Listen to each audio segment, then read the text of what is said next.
بسم اللہ الرحمن الرحیم۔ کربلا کا واقعہ تاریخ کا دردناک واقعہ ہے۔ یہ اقتدار کی جنگ نہیں تھی، اقتدار کی جنگ تھی۔ دو شخصیت کی لڑائی نہیں تھی، دو نظریات کا ٹکراو تھا۔ یہ حق اور باطل کا معرکہ تھا۔ یزید ظلم کا استعارہ ہے، حسین ابن علی امن کی علامات ہیں۔ یزید صبر کا پتلا ہے، حسین صبر کے پیکر ہیں۔ یزید اپنی بدتنی فطرت اور اپنی تنے ناہموار کے باعث دنیا پر ذلت و رسوائی، ظلم و جبر، جور و زیادتی کی علامت بن کے ابھرا، اور حسین ابن علی رضی اللہ تعالی عنہ حق و باطل کے نشان بن کر ابھرے۔ کربلا کے تپتے ہوئے ریگزار میں حسینی اور یزیدی دو کردار سامنے آتے ہیں۔ یزید بہدل کی بیٹی میسون کا ناپاک بیٹا تھا، اور حسین محمد عربی حضرت صلی اللہ تعالی علیہ وسلم کی بیٹی فاطمہ کے شہزادے تھے۔ یزید دمشق کے اطراف میں سرجون اور زرعی اختل جیسے اوباشوں کے جھرمٹ میں پل بھر کر بڑا ہوا تھا۔ حسین کا دروازہ مسجد نبوی کے اندر کھلتا تھا۔ یزید نشے میں دھت ہو کر نماز چھوڑ دیتا تھا۔ حسین کی کربلا کے اندر بھی نماز تہجد قضا نہیں ہوئی۔ یزید ظلم کا دوسرا نام ہے، حسین امن کی علامت ہے۔ آئیے تفصیل سے جانتے ہیں کربلا کا واقعہ۔ ساتھیو، جب 60 ہجری میں حضرت سیدنا امیر معاویہ رضی اللہ تعالی عنہ کا انتقال ہوا اور یزید ان کا جانشین بنا، تب تک تو حکومت پر بیٹھتے ہی اس کے لیے سب سے اہم مسئلہ حضرت سیدنا امام حسین، حضرت سیدنا عبداللہ بن زبیر اور حضرت سیدنا عبداللہ بن عمر سے بیعت لینے کا تھا، کیونکہ ان حضراتوں نے یزید کو امیر معاویہ کا ولی عہد تسلیم نہیں کیا تھا۔ اس کے علاوہ ان حضراتوں سے یزیدی کو یہ بھی خطرہ تھا کہ کہیں ان میں سے کوئی خلیفت کا دعویٰ نہ کر دے، اور کہیں ایسا نہ ہو کہ سارا حجاز مقدس میرے خلاف کھڑا ہو اٹھے، جبکہ امام حسین رضی اللہ تعالی عنہ کے دعویٰ خلافت کی صورت میں عراق میں بھی بغاوت کا سخت اندیشہ تھا۔ ان وجہوں کی بنا پر یزید کے پیش نظر سب سے بڑا مسئلہ اپنی حکومت کی بقا اور اسے تحفظ دینا تھا، لہٰذا اس نے ان حضرات مقدسہ سے بیعت لینا ضروری سمجھا۔ چنانچہ اس نے مدینہ منورہ کے گورنر ولید بن عقبہ کو حضرت سیدنا امیر معاویہ کی وفات کی خبر دی، اور ساتھ ہی ان حضرات مقدس سے بیعت لینے کے لیے سخت تاکیدی حکم بھیجا۔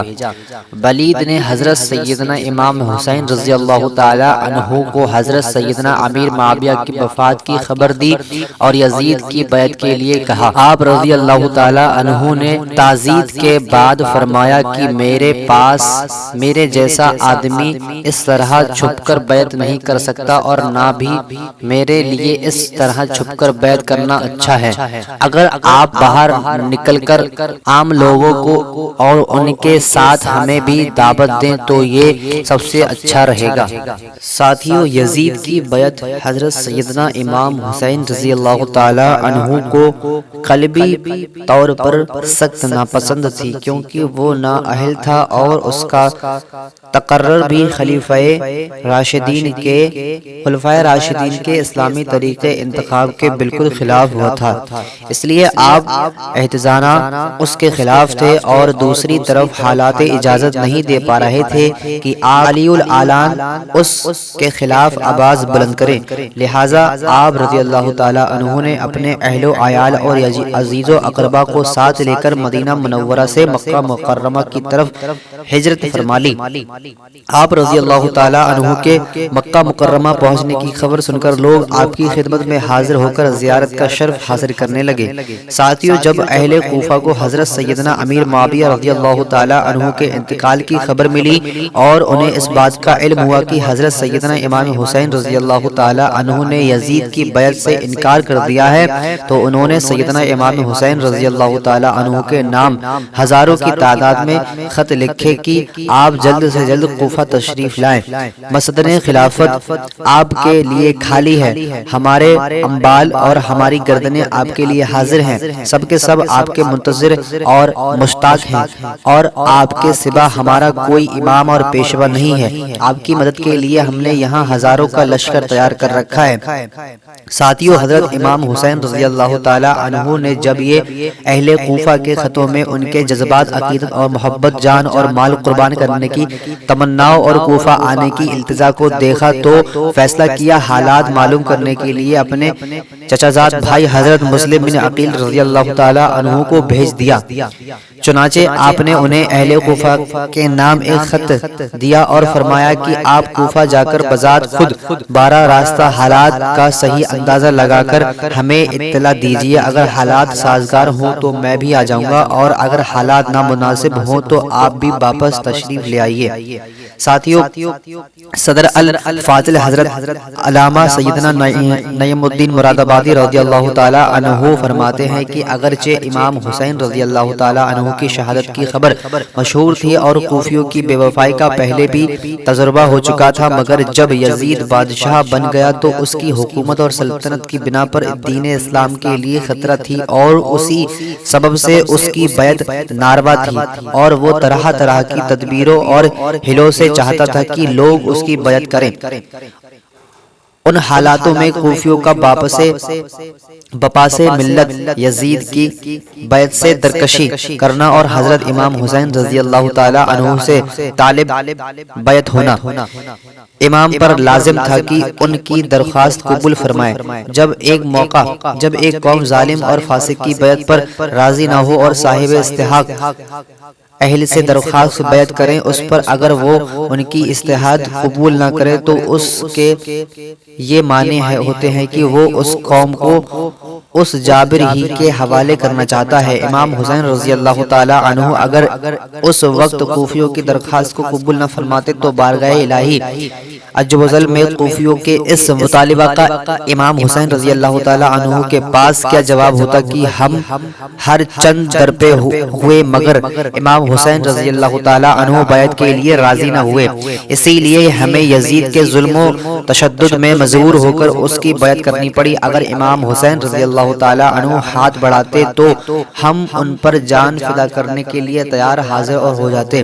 یہ مسئلہ ایسا درپیش آیا جس کا حل کسی بنا پر اس کے اور کچھ نہیں تھا کہ حضرت امام حسین رضی اللہ تعالی عنہ ان کی دعوت پر لبیک فرمائے۔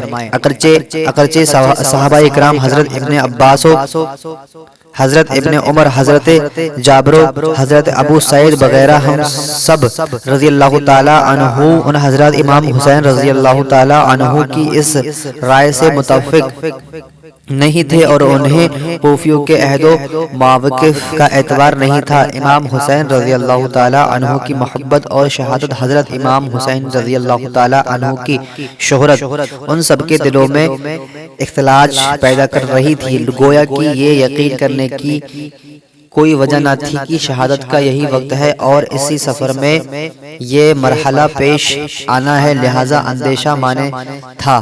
بہرحال حضرت سیدنا مسلم بن عقیل رضی اللہ تعالی عنہ نے اہل کوفہ کی بے پناہ محبت اور عقیدت کو دیکھ کر حضرت امام حسین رضی اللہ تعالی عنہ کی خدمت میں خط لکھ کر بھیج دیا کہ ہزاروں افراد نے میرے ہاتھ پر بیعت کر لی ہے اور یہاں کے سب لوگ آپ کی تشریف آوری میں منتظر ہیں۔ امام حسین رضی اللہ تعالی عنہ نے اس اطلاع کے بعد کوفہ جانے کا عزم صمیم کر لیا اور ادھر کوفہ میں جو فساد برپا ہو چکا تھا اس کی آپ کو اطلاع نہ ہو پائی۔ ساتھیوں، حضرت سیدنا امام حسین رضی اللہ تعالی عنہ نے 3 ذی الحجہ 60 ہجری کو اپنے اہل بیت خادم عادی کو کل 82 افراد کو ہمراہ لے کر راہ عراق اختیار فرمایا۔ راستے میں حضرت سیدنا امام حسین رضی اللہ تعالی عنہ کو کوفیوں کی بدعہدی اور حضرت سیدنا مسلم بن عقیل رضی اللہ تعالی عنہ کی شہادت کی خبر مل گئی تھی۔ اس پر سیدنا امام حسین رضی اللہ تعالی عنہ کے رفقہ کی آرائیں مختلف ہوئی اور ایک ایک کر کے اور ایک بار آپ رضی اللہ تعالی عنہ نے بھی واپسی کا قصد فرمایا، لیکن بہت گفتگو کے بعد یہی طے پایا کہ سفر جاری رکھا جائے اور واپسی کا خیال ترک کر دیا جائے۔ حضرت سیدنا امام حسین رضی اللہ تعالی عنہ نے بھی اس رائے سے اختلاف کیا اور قافلے آگے چل دیا، یہاں تک کہ حضرت سیدنا امام حسین رضی اللہ تعالی عنہ نے کربلا میں نزول فرمایا۔ ساتھیوں، یہ محرم الحرام 61 ہجری کی 2 تاریخ آپ رضی اللہ تعالی عنہ نے اس مقام کا نام دریافت کیا تو معلوم ہوا کہ اس جگہ کو کربلا کہتے ہیں۔ حضرت سیدنا امام حسین رضی اللہ تعالی عنہ کربلا سے واقف تھے اور آپ کو معلوم تھا کہ کربلا ہی وہ جگہ ہے جہاں اہل بیت رسالت کو راہ حق میں اپنے خون کی ندیاں بہانی ہوں گی۔ انہی دنوں آپ حضور سیدنا حضرت محمد صلی اللہ تعالی علیہ وسلم کی زیارت نصیب ہوئی۔ نبی کریم صلی اللہ تعالی علیہ وسلم نے آپ کو شہادت کی خبر دی اور آپ کے سینے مبارک پر دست اقدس رکھ کر فرمایا، اے اللہ حسین کو صبر و عذر عطا فرما۔ پھر ابن زیاد نے حضرت سیدنا امام حسین رضی اللہ تعالی عنہ کو ایک خط لکھ کر بھیجا کہ یزید کی بیعت کر لیجئے۔ جب وہ خط آپ رضی اللہ تعالی عنہ کے پاس پہنچا، آپ نے اسے پڑھ کر پھینک دیا اور خط لانے والے فاضل سے فرمایا کہ اس وقت میرے پاس اس کا کوئی جواب نہیں۔ الچی نے آ کر اس ابن زیاد کو بتایا تو جواب سن کر ابن زیاد غصہ کرنے لگا۔ اس نے لوگوں کو جمع کیا، فوجی کو تیار کیا اور ان پر سپہ سالار عمر بن سعد کو بنایا جو ملک رائے کا والی تھا۔ اولاً اس نے پہلو تہی سے کام لیا۔ اس پر ابن زیاد نے کہا کہ یا تو لڑنے کے لیے تیار ہو جا یا پھر رائے کی حکومت چھوڑ کر گھر بیٹھ جا۔ ساتھیوں، ابن سعد رائے کی حکومت اختیار کی اور 22,000 سوار اور پیشات لشکر لے کر لباسۂ رسول سیدنا امام حسین رضی اللہ تعالی عنہ سے لڑنے چلا گیا، یہاں تک کہ یہ لوگ دریائے فرات کے کنارے پر قابض ہو کر قافلہ سیدنا امام حسین رضی اللہ تعالی عنہ اور پانی کے درمیان حائل ہو گیا اور پوری طرح سے پانی بند کر دیا تاکہ حضرت امام حسین رضی اللہ تعالی عنہ مجبور ہو کر یزید کی بیعت کر لیں۔ یہاں یہ کارروائی ہوئی کہ سبھی خیموں کو ایک دوسرے کے قریب کر دیا گیا، خیموں کے پیچھے خندق کھودی گئی اور اسے نرکل آدی سوکھی لکڑیوں سے بھی بھر دیا گیا۔ اب امام حسین کے رفقہ کاموں سے فارغ ہو کر سیدنا امام حسین رضی اللہ تعالی عنہ کی خدمت میں حاضر ہوئے اور سیدنا امام حسین رضی اللہ تعالی عنہ نے اپنے اہل و ساتھیوں سے فرمایا کہ صبح دشمن سے ہمارا مقابلہ ہے، میں نے بخوشی تمام تم سب کو اجازت دی ہے، ابھی رات باقی ہے، جہاں جگہ پاؤ چلے جاؤ اور ایک ایک شخص میرے اہل بیت میں سے ایک ایک کو ساتھ لے جاؤ، اللہ عز و جل تم کو جزائے خیر دے، دیہات و ولاد میں متفرق ہو جاؤ، یہاں تک کہ اللہ تعالیٰ بلا ڈالے دشمن جب مجھے پائیں گے تمہارا پیچھا نہیں کریں گے۔ یہ سن کر امام کے بھائیوں صاحبزادوں اور عبداللہ بن ظفر کے بیٹوں نے عرض کیا کہ ایسا ہم کس لیے کریں؟ اس لیے کہ آپ رضی اللہ تعالی عنہ کے بعد زندہ رہیں، اللہ عز و جل ہمیں وہ منصور دن نہ دکھائے کہ آپ نہیں ہو اور ہم زندہ رہے۔